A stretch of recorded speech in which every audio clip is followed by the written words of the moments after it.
everyone that has a heart should be here, is that right? And if you don't have any heart problems, you're going to find out tonight how to prevent them. And if you do have heart problems, you're going to find out tonight how you can conquer them, because we live in a body with an inbuilt ability to heal itself. And never should we make a decision on this, on fear. 2 Timothy 1 verse 7, God says, I've not given you the spirit of fear, but of power, love, and a sound mind. Knowledge is power. Love binds us together. And a sound mind considers what you're hearing. Because remember, it's your God-given right to choose what you do. And I find there are a lot of people that are doing things out of fear. One lady was on an aspirin every day. And I said, you know, you can stop that. She said, I cannot. The doctor said I will die. And that's why Psalm 146 verse 3 says, put not your trust in princes, neither in the Son of Man, in whom there is no help. Their breath goes forth, they return unto their earth. In that very day their thoughts perish, describing what happens when we die. In other words, they're just a human being. They're just another person. And then the next verse, verse 5 says, happy is he that hath the God of Jacob as his help, who made heaven, earth, sea, and all that in them is, that includes us, that keeps truth forever. So I want to show you two systems of supposed healing. One's based on fear, and it's based on a theory. Notice it's a theory. In fact, Charles Darwin, who basically made first the theory of evolution famous, he said his theory rested on what they would find on the inside of the cell. Do you know what that means? What we know about the inside of the cell, it's a literal city inside the cell. That refutes his theory. This theory states that we evolved, and because we evolved, we cannot heal, and because we cannot heal, we have to take drugs. And a whole billion-dollar industry was developed to create the drugs with the supposed ability to heal. But drugs never heal. They just change the form and location. If someone's got eczema and they put cortisone, it goes away. But for how long? 2 weeks later it comes back twice as bad. I've met people who've been on cortisone for eczema, psoriasis for 20 years. Is it healing? No, all it's doing is masking the symptoms. This system is based on deception. And that cortisone cream is a deception. You put that on, all the symptoms go. But then it comes back. No, it has not healed you. It's a trick. It's a deception. Now, if someone's whole body is covered in eczema, out of control, I acknowledge cortisone taken when it's extreme should calm it down. But in the next step, they should have the book Sustain Me and read what changes to make so that their body can conquer it. The other system is based on faith. Faith in the fact that our body was created in the image of God. By the way, what an honour to be created in the image of God with an inbuilt ability to heal itself. And sometimes herbs can be added to help heal. This is the truth. These two systems are the systems presented on how to heal the body when it gets sick today. So let's look at the heart. Why is it the number one killer in the world today? It's the number one killer in the world today because more people die from strokes and heart attacks than anything else. So what's medicine doing? What are the princes doing to reduce heart disease? Let's do an assessment of what steps have been taken. Number one, a fat-free diet. Is that right? Fat-free? or low fat. And it was in about the 1970s, I think, that margarine was introduced. I've never eaten margarine. I was brought up on butter, and margarine doesn't taste anything like butter, does it? But I knew that even butter wasn't great because the cows, they're given so many antibiotics. They're eating grass that around the fence that had formaldehyde on it, or some toxic, and all of those environmental poisons are stored in the fat. So when my children started eating bread, when they had all their teeth, I used to put olive oil on their bread. They'd toast their bread, put olive oil and honey on it, and they ate it as if they were eating the most wonderful dessert. And I remember watching them for a while and thinking I might taste it. See, I wasn't brought up with olive oil on bread. Do you know, it's really nice. And now I laugh putting olive oil on my bread. Do you know more people put olive oil on their bread than any other spread in the world? I got that off the Barlotti olive oil bottle. Piece of information. Has this fat-free, low-fat diet, getting people to stop butter and eat margarine, has that reduced heart disease? Not at all. Not at all. But actually what it has done is increased cancer because margarine is a toxic fat. Your body cannot recognise it.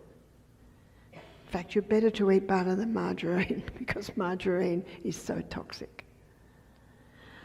What else have they done to try and reduce heart disease? Put everyone over the age of 50 on a blood thinner, that's right. And what's the common blood thinner that people are put on? It's aspirin. Well, let me give you the side effects for aspirin. It's also called Cartier.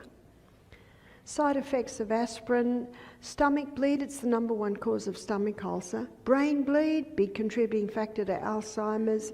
Eye bleeds, big contributing factors to deterioration of eyesight. Every drug has a side effect. Well, has that reduced heart disease? No, not at all, not at all. So what else has happened? Put everyone that has had a heart attack or a stroke on statin drugs. What are statin drugs? Statin drugs are cholesterol-lowering medication. Well, what we need to look at is what is cholesterol. The liver makes cholesterol, and it makes cholesterol using a couple of nutrients. 80% of the cholesterol that the liver makes is made from glucose, and 20% of the cholesterol that the liver makes is made from fat. Now, this one piece of information alone tells us it's not the butter on the bread, it's the bread under the butter. The wrong guy's been shot. It's not the olive oil on the pasta, it's the pasta under the olive oil. But as I showed you in the last lecture, it's what they've done to the wheat. I've had many guests come to our retreats, and we had a couple from Greece, and they were in their late 20s. They said, we can't eat pasta or bread in Australia, but when we go back to Greece into our little village, we can eat that bread and we can eat that pasta. That's because in that little village they've still got the original wheat. They grow the same wheat year after year. It hasn't been hybridised. So let's look at cholesterol. There are two main types of cholesterol. One's called high density lipoprotein, LDL. That's not quite right. HDL. That should be a D. L. High density lipoprotein. High density lipoprotein is called the good guy, the good cholesterol, because it's the carrier of excess cholesterol back to the liver. Low density lipoprotein, or LDL, is called the bad cholesterol, but the body doesn't make bad things. LDL has a purpose. It's the repairer and the rebuilder. And as a repairer and a rebuilder, you'll always find it wherever there's a need for rebuilding and repairing. But LDL does something else. LDL delivers cholesterol to the brain because the brain loves cholesterol.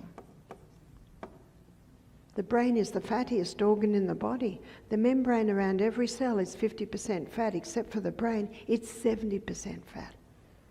And the brain loves burning fat as fuel because fat gives more than twice the units of energy that glucose does. We had a midwife attend our program. She was in her 80s and she'd worked in Africa for 20 years. She said at one point the African babies were not developing properly. So they investigated why the babies' brains, their milestones weren't happening, and they discovered that the African women were watering down the powdered milk, and these babies weren't getting enough fat. The fattiest food on the planet is breast milk in the first month. In fact, the food that has the highest cholesterol levels is breast milk in the first month. Second month it's getting a little bit less because that developing brain must have fat. Go into the supermarket, this is a little bit of homework for you, and go to where they have baby formulas and have a look on the baby formulas, and every one of them has an addition of a saturated fat. It'll either be palm oil or coconut oil, because that developing brain must have fat. Let's go to the other end of life. Let's go to the latter years of life. And what's happening in Australia, 1,700 cases of Alzheimer's is being diagnosed every week. Alzheimer's. In fact, there's no record of it in the Bible, our oldest history book. And Alzheimer's was almost not known over 100 years ago.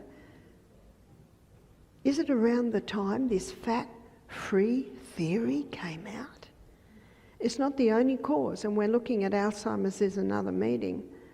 It's not the only cause of Alzheimer's, but I believe it's a contributing factor. Because the side effect of the statin drugs, and two popular ones are Lipitor, Crestor, and all your statin drugs. How do they work? They inhibit the pathway in the liver that makes cholesterol. That's how they work.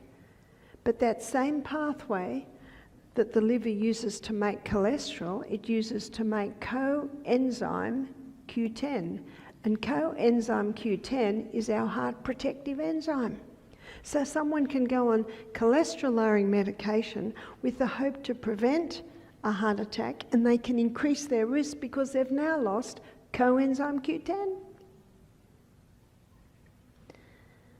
Every drug has a side effect. And the side effects of the statin drugs are Alzheimer's, dementia, muscle wasting, memory loss. They've just added another one, and that is breast cancer. Because as you'll see later in the week when we look at hormones, all our hormones are made from cholesterol. If you haven't got a correct cholesterol level, you're not going to make your sex hormones. Dr. Malcolm Kendrick, who wrote the book, he's a British cardiovascular surgeon who wrote the book, The Great Cholesterol Con, and that's quoted, I've got that in my book, Sustain Me, in the Heart chapter. He said, for the first time, normal levels of a normal vital body substance is being called a disease. That's cholesterol. It's important. So let's have a look at the blood vessel and how these two work. I'd like to get a red for this. Hopefully it's going to behave. So here's our blood vessel. And cholesterol, the LDL, it sits on the edge. And the reason it sits on the edge of the blood vessel is because of its low density. HDL, because of its high density, sits in the middle. And what's happening in the blood is that the arterial walls are breaking down because of environmental poisons. So we have many books in our library at home, and they're quoted in my book, Sustain Me. The Great Cholesterol Con by Dr. Malcolm Kendrick, The Great Cholesterol Lie by Dr. Dwight Lundell, a cardiovascular surgeon that's performed 10,000 bypasses. And he's written a book, The Great Cholesterol Lie. An Australian PhD, Dr. Peter Dingle, he wrote a book, The Great Cholesterol Deception. There's another book, The Great Cholesterol Hoax. Johnny Bowden wrote a book, The Great Cholesterol Myth. We're running out of names. And so Dr. Natasha Campbell McBride, the name of her book is Put Your Heart in Your Mouth. I guess there were no more names. Now, the first 3 chapters of her book, she shows that it's deterioration to the arterial wall that is causing a breakdown.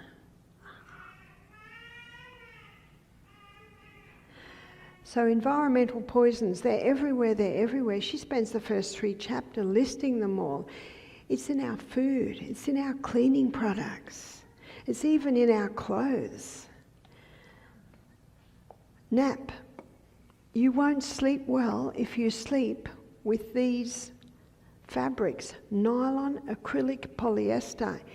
In the Industrial Revolution, these fabrics were created in a chemical laboratory. Did everyone get that? A chemical laboratory. They're chemicals, and if they're on our skin, especially the ladies, you see men, it's usually cotton underwear, cotton undershirts, cotton shirt, cotton jeans, whereas the lady like the pretty things.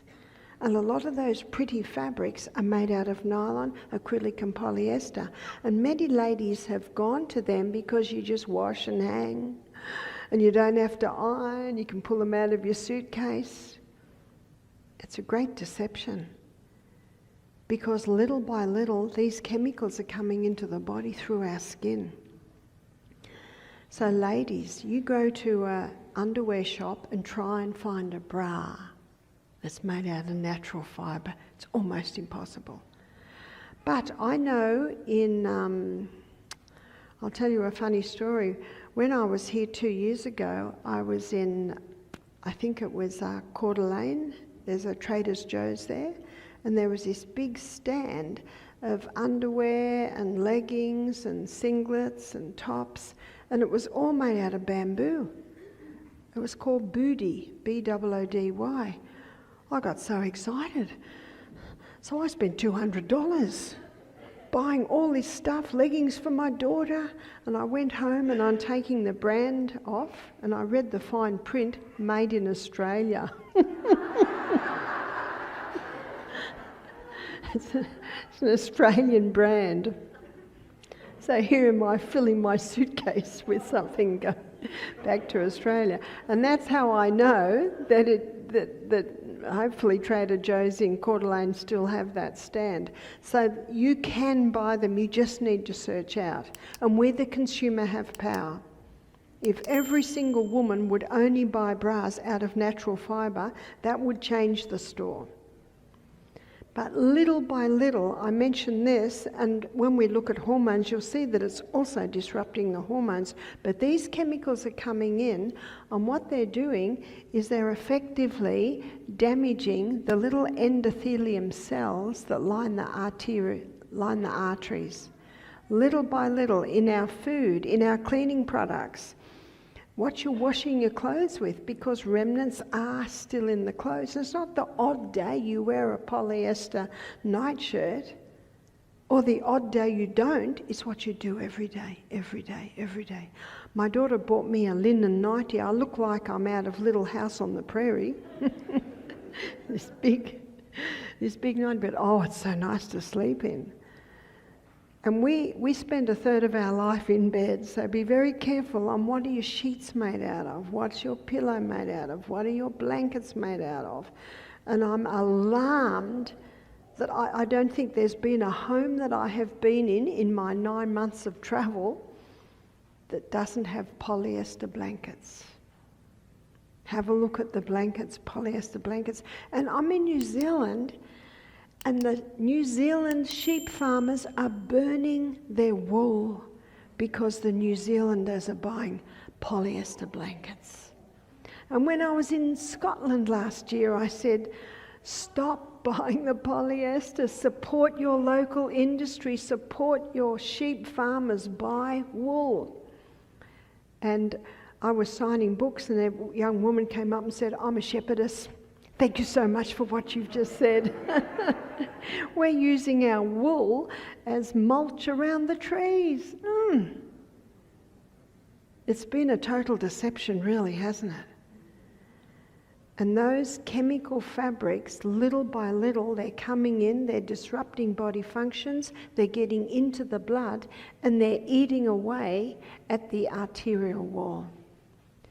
Okay, students, what's going to plug up the holes? LDL. And so it comes along and it starts plugging up the holes. What can also damage it is not only the many chemicals that we're exposed to, but it is also exposure to mold. Mold is a toxic poison. It can come into the body and it can damage the tissues. So absolutely the processed food, we don't realise what's on that processed food, artificial flavourings and colourings, and so the damage continues. Cigarettes contain approximately 7,000 chemicals today, it is estimated. Now, do you know what that's called? That's called 85% occlusion of the arterial wall. And a friend of mine, his name's David, he's a doctor of chiropractic. He's very fit, he goes to Europe every year, cycles 200k cycles. He eats plants, he's a vegetarian, he doesn't drink or smoke. He was getting breathless. And his friend, who's a cardiologist, did an angiogram and he said, you've got 2 arteries with 85% occlusion. You're a walking, talking heart attack, just waiting to happen. So they rushed him into hospital. They sawed I used to work in operating theatre, they saw those ribs open. They cut out the offending arteries. They cut a couple of arteries out of the back of the legs, sew that up and put them in here. And does that doctor tell the person to change their lifestyle? Change their food? No, because doctors don't study nutrition. Or they study about 4 hours in 7 years, which is crazy. I'm not against doctors. Some of my best friends are doctors. And I believe most doctors are ethical. I'm against the system that is not teaching the truth. And when the Bible says, put not your trust in princes, and there are a movement of doctors who are not putting their trust in the princes in the pharmaceutical company anymore because they don't actually tell the truth. It's like the article where I read, new cancer cure, 50% cure. Then you read the fine print, 2 people were tested and 1 died. So it's all the way see it. Is the cup half full or is the cup half empty?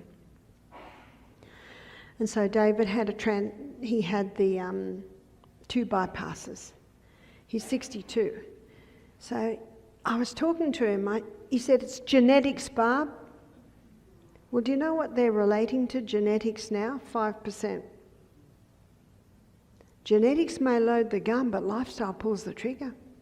My mother died a cripple in a wheelchair with rheumatoid arthritis at 51. Notice that I'm not a cripple in a wheelchair and I'm way past 51 and I'm not dead. Because genetics may load the gun, but lifestyle pulls the trigger. That's the good news. And that's what I said, Dave. Genetics loads the gun, lifestyle pulls the trigger. He said, well, that's what my doctor said. It's genetics. He ended up coming to the retreat. And I put my detective hat on. I wanted to know why this had happened to David. And how many people would say, well, look at him. He cycles. He's plant-based. What good's it done him? But there is always a reason. Proverbs 26 verse 2, the Bible says, the curse causeless shall not come. No problem happens without a cause. So I said, tell me about your childhood, David. Did you have a happy, healthy childhood? He said, oh, it wasn't too bad. Both my parents chain smoked. Aha. Both parents chain smoking, and this is in the 50s, 60s, where people were smoking in restaurants, people were smoking in cars, people were smoking everywhere. In fact, every sport event, all the advertising was smoking. There were smokes on the smoking advertisements, all on the television. It's been a big change since then. So young David, all his childhood, he's breathing in this passive smoke.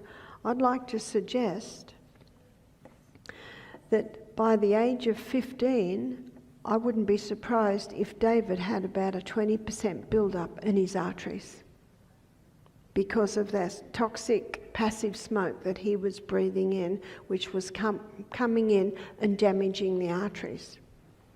And then he told me that when he was 50, he wanted to put on muscle, because unfortunately David was doing what many vegetarians do. They're not eating enough protein. Cereal and toast for breakfast, sandwiches, lunch, pasta for tea, liked his sugar biscuits. Oh, it's vegan. I don't call myself a vegan anymore because I discovered that chemicals are vegan. I call myself plants. I eat plants. It's like when I was at one function and they had carrot cake and there was this white fluff on top. I said, "What's that?" They said, "It's vegan. It's vegan." And I said, "I know cow's cream and I know coconut cream, but what's that?" Because it was pure white, which concerned me. And they brought this spray can where you just spray it and all this white fluff comes out. And that immediately put me off, and I looked at the ingredients and they had all these damaged oils and chemicals and refined sugars. I said, "I'll just have the carrot cake, thanks." And after that experience that happened to me about 3 years ago, I don't call myself vegan anymore. That's when I realised, do you know, they'd be better eating cow's whipped cream on their carrot cake than that stuff. And I'm afraid it's situations like that give that word vegan a bad name. It's like one house I stayed in. When I opened the fridge, it was all these pretend meats, pretend cheeses, and I said, "Look, I love cooking. Do you mind if I do the cooking?" I showed them how to cook, so all of that stuff was still in the fridge at the end of the week. What did I cook? Potatoes, sweet potato, broccoli. In the back of Sustain Me, I've got several delicious legume recipes, and every meal the father's saying to the mother, "Did you get this recipe? Did you get this recipe?" Beautiful food. Not expensive, it's just knowing what to do. So that was David. He was the typical, unfortunately, many vegetarians today, or vegans, cereal and toast for breakfast, sandwiches for lunch, sweet cookies mid-morning and afternoon. He wasn't getting enough protein. So he decided to eat tuna every day. After 10 months, he had all the symptoms of mercury poisoning. You see, mercury is bioaccumulative, so the bigger the fish, the higher the accumulation of mercury. And that mercury was coming into his blood and damaging the walls of the arteries. So now we've got more build-up, more build-up, more build-up, more build-up, more build-up. Something else, he was having such a high carbohydrate diet. And all through our blood, there's little protein molecules. And on the high carbohydrate diet, releasing too much glucose, that glucose connects with the protein molecules and creates something that they call ages, and they stick to the arterial wall. And the number one cause of heart disease is the dislodging of these little molecules of glucose and protein moving and getting stuck. And if that's in the carotid artery, that's a stroke. And if that's in the heart muscle, that's a cardiac arrest. That's the number one cause of heart disease. Can you see it's not one thing that causes heart disease? Can you see it's a whole lot of little bits and pieces? To say that cholesterol causes heart disease is like saying that the fire trucks are causing the fire.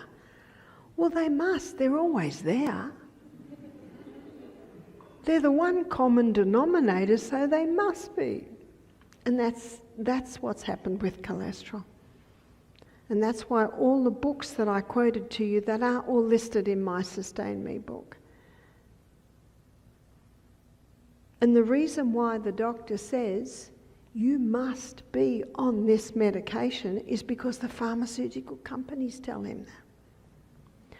Something else that's happened, and this is a little bit scary too, is regarding heart disease. To try and reduce heart disease, they've done something else. Number one, they've lowered the levels. What do I mean by that? They've lowered the levels. Well, it was probably about 10 years ago now.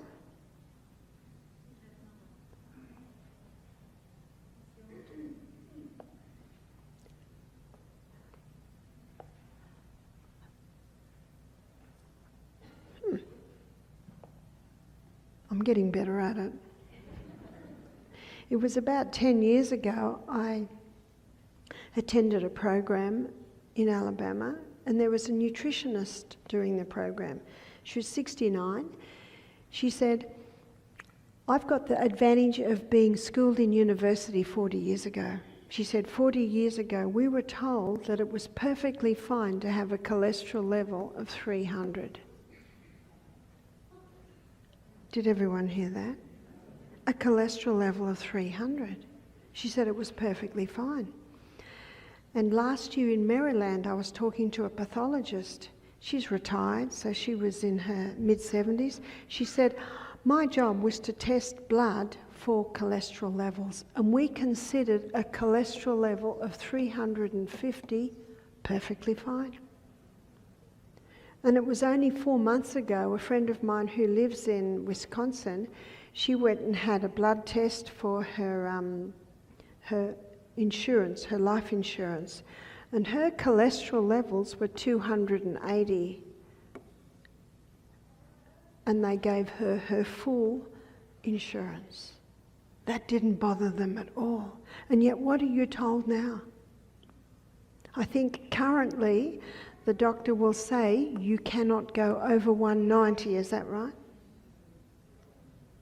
It's a lie, it's a myth, it's a hoax. And the Framingham Heart Study, it was set up to prove that cholesterol causes heart disease, but it never has. And it's done in the little town of Framingham. I think 30,000 people. It's been going for 30, 40 years. Some die, more come on. But what it did prove is that people with high cholesterol levels don't get Alzheimer's. Do you need a moment's silence to digest that? People with high cholesterol levels don't get Alzheimer's because the brain is the fattiest organ in the body and it loves fat. But also there's fats and there's fats. There's the dangerous fats, which are your altered fats, which we looked at in our last lecture. And when you go into the supermarket, have a look at them. They're in clear plastic bottles and they're the cheapest ones. Don't touch them. Not only are they interfering with the uptake of glucose at the cellular level, contributing to diabetes, but they are also damaging the arterial wall. Margarine, because it's an altered toxic fat, it also damages the arterial wall. If a person goes under 150, they're not going to be making their sex hormones because all our sex hormones are made from cholesterol. They're not going to be able to make vitamin D because vitamin D, when the sun hits the skin, it converts a form of cholesterol just under the skin to vitamin D. You don't have enough cholesterol, you're not going to get enough vitamin D. Remember what Dr. Malcolm Kendrick said, for the first time, normal levels of a normal vital body substance is being called a disease. That's cholesterol. He said, I'm still waiting for the proof that fat causes heart disease. Did you hear that? There's no proof. And Ansel Keys from Minneapolis. He is the research that first put the theory forth that fat causes heart disease. And in the book, The Great Cholesterol Con, Dr. Malcolm Kendrick quotes him. He says, "We're pretty sure the evidence will come." Is that science? It's actually a theory. It's an ungrounded theory. And here we are 70 years later and it still hasn't been proven. But what has exploded is Alzheimer's and dementia on this fat-free diet. Not the only cause, as you will see when we look at it later in the week, but I believe it is a contributing factor. So you might say to me, "Well, Barbara, what are your cholesterol levels?" "I don't know. I'll never have a blood test, so I'll never know." Do you have to know? Everything works. And how many people have the test, find out that they're maybe 220, and then fear? Is that right? Fear, because the prince says, "You've got to go on the statin drug straight away or you might die from a heart attack." So let me tell you the story of Dr. Dwight Graveline. He wrote a book called Lipitor, Thief of Memory. He's a doctor and an astronaut. I think he was in about his early 50s. He went and had his yearly blood test, and the doctor said, his cholesterol levels were 220. He said, "Oh, it's a bit high." So he put him on Lipitor. 6 weeks later, his wife found him out in the garden. He didn't know who he was. He didn't know who she was. He didn't know where he was. So they stopped the Lipitor, and within 48 hours, his mind was clear again. 10 months later, he went back for his yearly blood test. His cholesterol levels were still 220. Doc said, "I want you to go back on that medication because we don't want you to have a heart attack." Well, he doesn't want to have a heart attack. No one wants a heart attack. And Graveline said, "I'm not going back on that. I nearly went mad on that."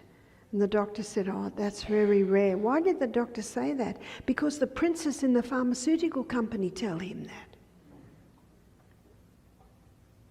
He said, "All right, half dose." So he went on half dose. Why did he go on half dose? Through fear. 6 weeks later, his wife found him out in the garden. He didn't know who she was, didn't know who he was, didn't know where he was. Stopped the drug immediately, and within 48 hours, his mind was clear. It's not rocket science, is it? So he put his story up on social media. It was picked up, and he was asked, "Can we put this out there?" He said, "Be my guest." Within hours, thousands of hits. The same thing happened to me. How many people have Alzheimer's because of the statin drugs they're on? If you are taking statin medication, you can stop immediately. There will be a side effect though, I'm warning you. Your memory will return. That's the only side effect. There's no other side effect other than a plus. One lady said, "Well, what can I take to replace it?" I said, "Why do you want to replace it? We need that cholesterol." Remember what Dr. Malcolm Kendrick said? I quote the cardiovascular surgeon, the British specialist. He said, "For the first time, normal levels of a normal vital," did you hear that? Vital body substance. We need it to make our sex hormones. We need it to make our vitamin D. We need it for proper brain function. We need it. I'd also like to suggest, is there a need to have a blood test? Is there a need? I don't have blood tests because I don't have a need. Someone said, "Well, how do you know if there's something wrong with you?" My body will tell me. My body will tell me if there's a problem. Everything works. Why does everything work? Everything works because I take steps. I go to bed early. I drink all my water. I I eat nourishing food, so I do everything that I know the body needs.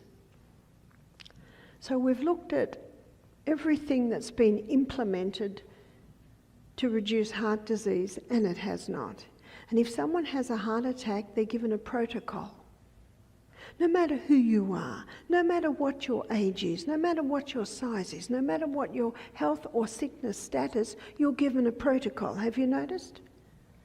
So when my friend David, the chiropractic doctor, came to our retreat, when he heard all this, he stopped all his medication immediately.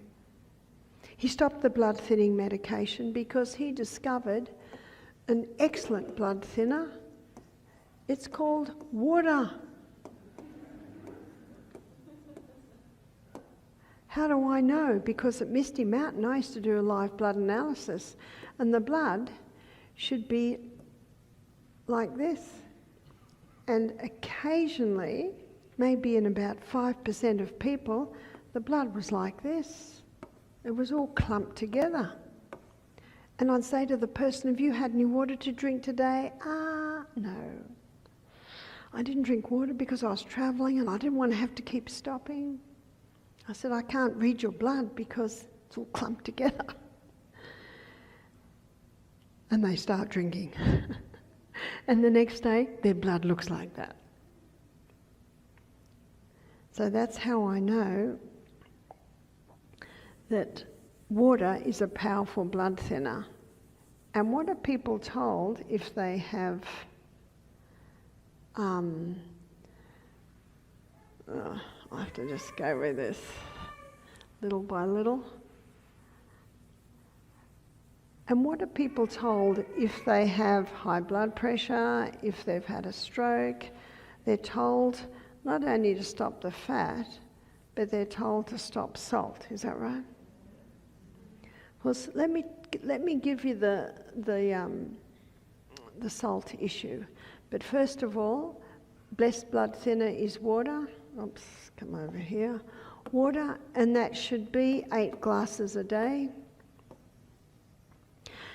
8 ounce glasses.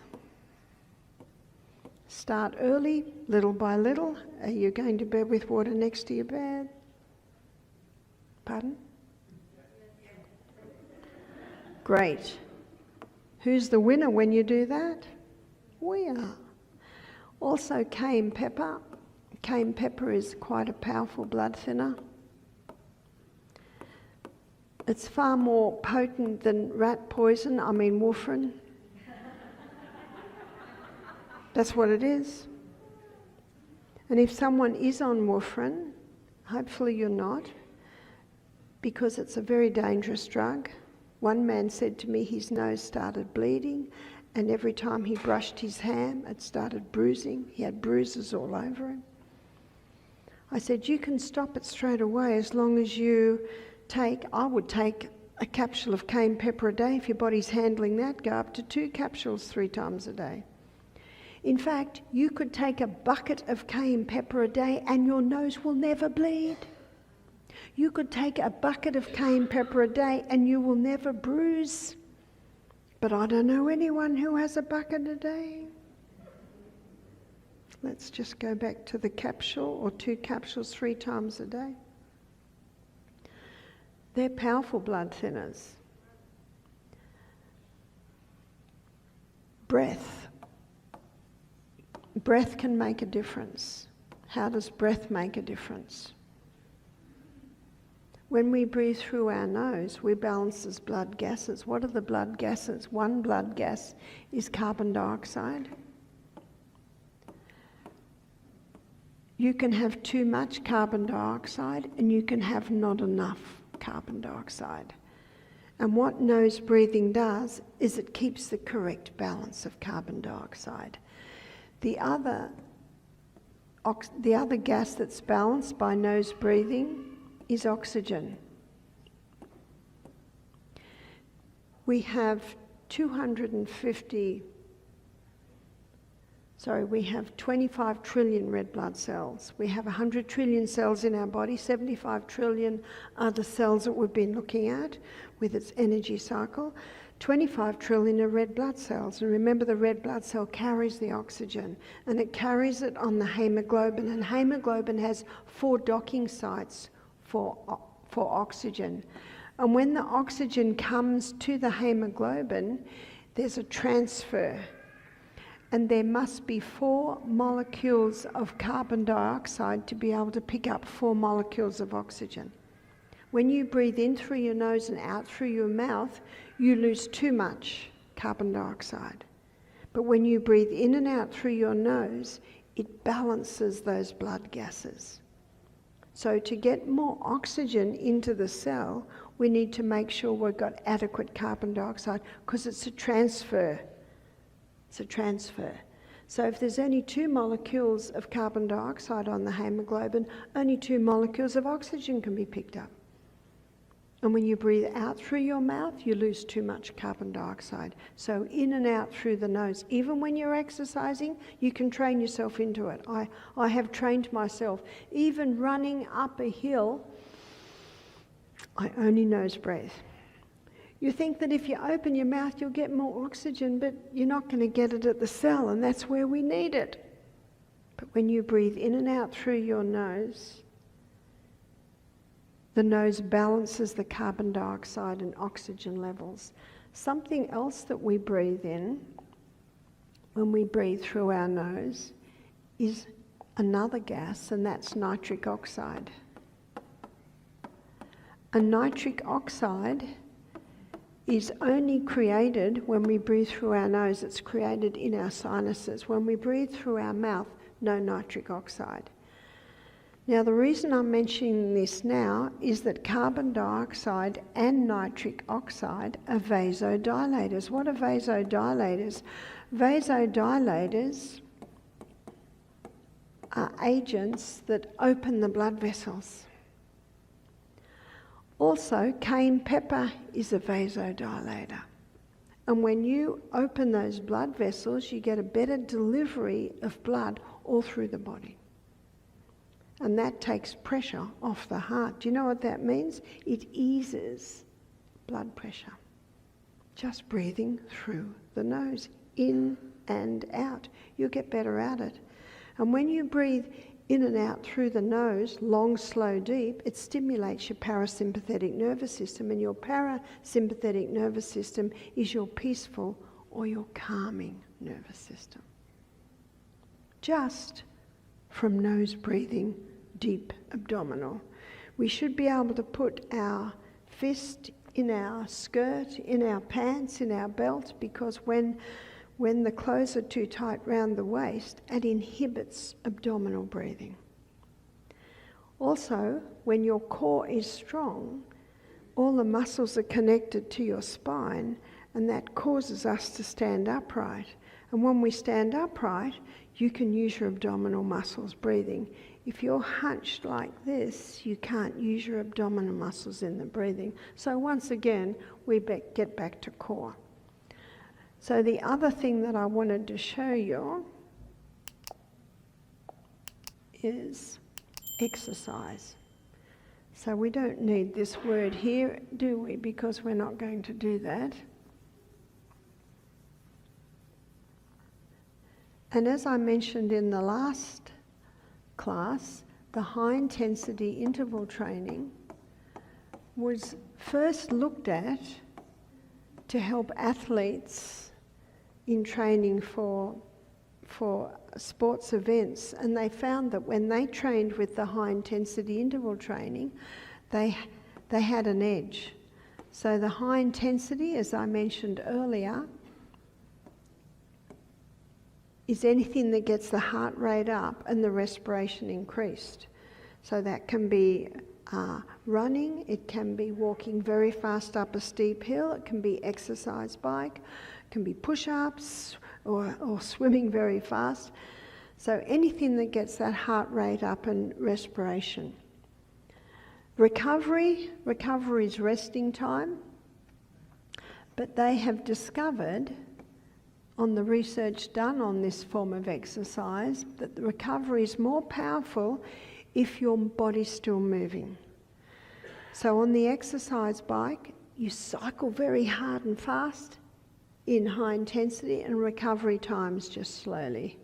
And if you're on the rebounder, leaping high or jogging on the rebounder gets high intensity, and in recovery time you might be just doing the health bounce. That's just the health bounce.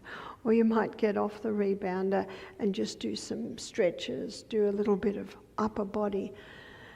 So recovery time is usually 90 seconds. If your recovery time happens to be 5 minutes, that's perfectly fine, because Rome wasn't built in a day, and it's important to note what your recovery time is, because you will find that the fitter you get, the less your recovery time will be. And then it's usually done for a cycle of 6. The maths on that is approximately 15 minutes a day. Dr. Doug McGuff, in his book Body by Science, he explored this because he wanted a form of exercise that would strengthen the heart of his patients that had had strokes or heart disease. And he found that this was the most powerful form of exercise. Also, Al Sears, in his book PACE, PACE means progressive acceleration cardiopulmonary exertion, that's what PACE means. And he's also called the exercise doctor. Also, Dr. Michael Mosley, who unfortunately has passed now, but he's written some excellent books. One's called The Fast Diet, showing the intermittent fasting and how important that is. We've already looked at that, and we looked at that for diabetes. But he also has a book called The Fast Exercise, and he also looked at this high-intensity interval training. So the experts agree today that this is the best form of exercise to strengthen the heart, and no one has had a heart attack doing the high-intensity interval training.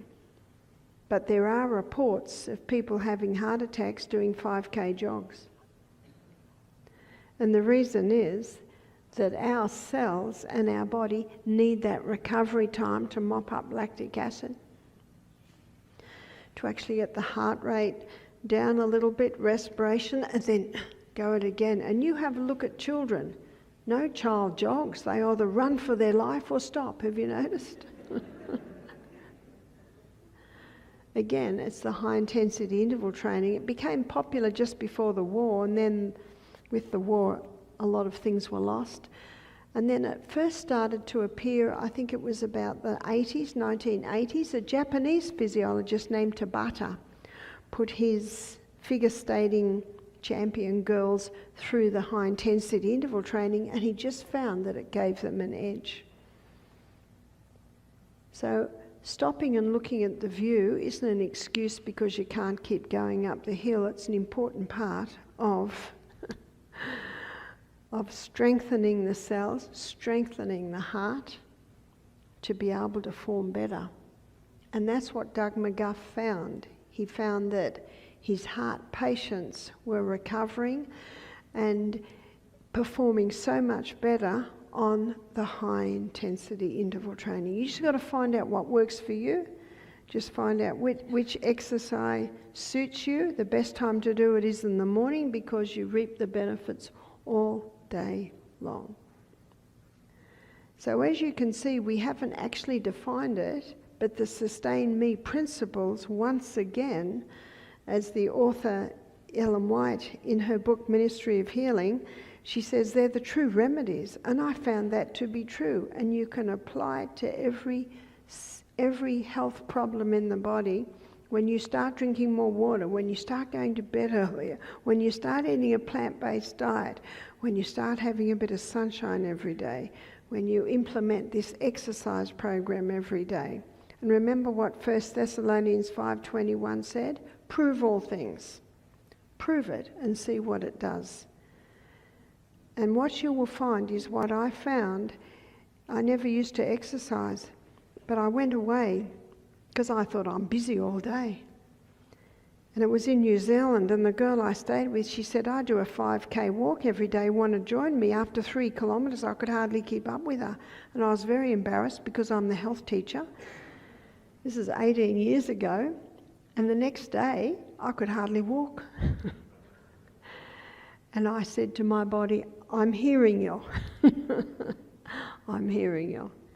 And so that's when I got home, I started to implement an exercise program and do a half-hour walk every day up and down hills. And then when I discovered the high intensity, I was even more excited. I was able to bring my exercise down to 15 minutes.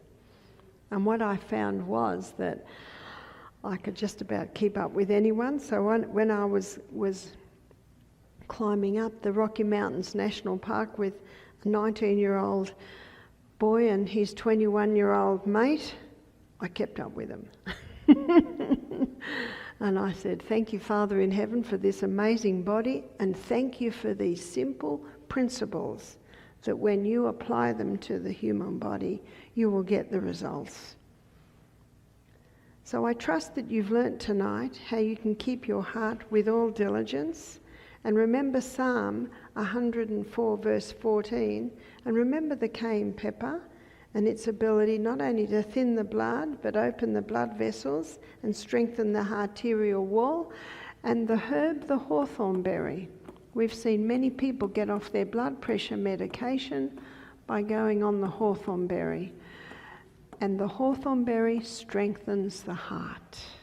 And you can take it in a tablet form, you can take it as a tea, and I define it in a bit more detail in my book, Sustain Me.